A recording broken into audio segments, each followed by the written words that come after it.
So let's get started with talking about how to do the user profiles or user profiling.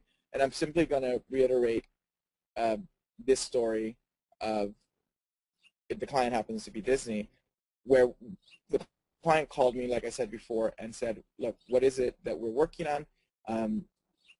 They were getting confused with the presentations that we were giving them. They were being confused with the wireframes and not understanding exactly what they were.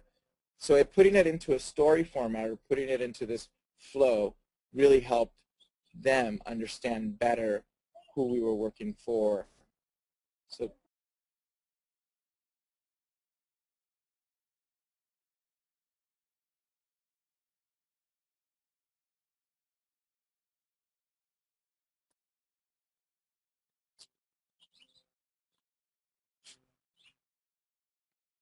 I'm going to switch around, and I'm actually going to get started, and let's do a user profile. So here's a case study that I want to do with you guys today. This workbook is a workbook that I use for defining user profiles. It starts out talking about brand-driven design and the idea of defining your brand, defining your users' needs, defining your users' goals, your goals, and of course, matching those to your users' needs and their goals, which eventually gives you a great product.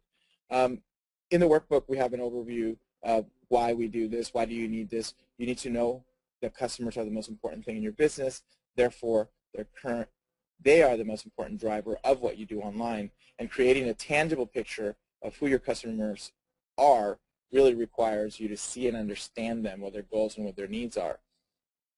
So after introducing that, we introduce how to define your customer. The idea of starting with any name, meaning you have to define a name, give them a name that matches who you think the user might be, their demographic story, their goals, and their needs.